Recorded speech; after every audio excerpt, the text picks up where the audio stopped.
क्या आपने कभी सोचा है कि ये विशाल पर्वत श्रृंखलाएं कैसे बनी? आज हम इसी रहस्य को जानेंगे। पर्वत न केवल प्रकृति की सुंदरता है बल्कि पृथ्वी की भूवैज्ञानिक प्रक्रियाओं का प्रमाण भी हैं। इस वीडियो में हम जानेंगे कि विभिन्न प्रकार के पर्वत कैसे बनते हैं और इसके पीछे कौन सी शक्तियां काम करती हैं।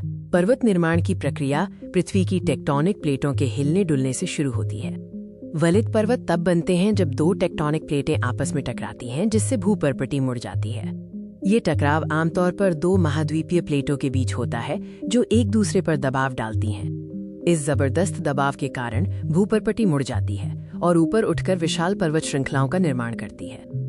हिमालय पर्वत और दक्षिण अमेरिका में एंडीज पर्वत वलित पर्वतों के बेहतरीन उदाहरण हैं। भ्रंशोत्थ पर्वत, जिसे ब्लॉक पर्वत भी कहते हैं, पृथ्वी की भूपर्पटी में दरारों के कारण बनते हैं। जब भूपर्पटी खिंचाव के तनाव में टूट जाती है तो इसमें बड़ी दरारें या भ्रंश बन जाते हैं। इन भ्रंशों के कारण जमीन का एक हिस्सा ऊपर उठ जाता है, हॉस्ट, और दूसरा हिस्सा नीचे धंस जाता है, ग्राबेन, जिससे भ्रंशोत्थ पर्वत बनते हैं। उत्तरी अमेरिका में सिएरा नेवादा पर्वतमाला भ्रंशोत्थ पर्वतों का एक उत्कृष्ट उदाहरण है। ज्वालामुखीय पर्वत पृथ्वी की सतह पर मैग्मा के जमा होने से बनते हैं। जब पृथ्वी के अंदर से मैग्मा बाहर निकलता है और सतह पर आता है तो इसे लावा कहते हैं।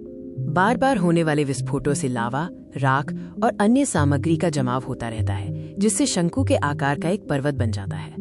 जापान का माउंट फूजी और संयुक्त राज्य अमेरिका का माउंट सेंट हेलेंस ज्वालामुखी पर्वतों के प्रसिद्ध उदाहरण हैं। वलित, भ्रंशोत्थ और ज्वालामुखी पर्वत, ये तीनों प्रकार पृथ्वी के भूवैज्ञानिक इतिहास और टेक्टोनिक प्लेटों की सक्रियता को दर्शाते हैं। पर्वत निर्माण की प्रक्रिया धीमी है, लेकिन ये हमारी पृथ्वी को आकार देने वाली सबसे शक्तिशाली प्राकृतिक शक्तियों में से एक है। देखने के लिए धन्यवाद। ऐसी ही और जानकारी के लिए हमारे साथ जुड़े रहें।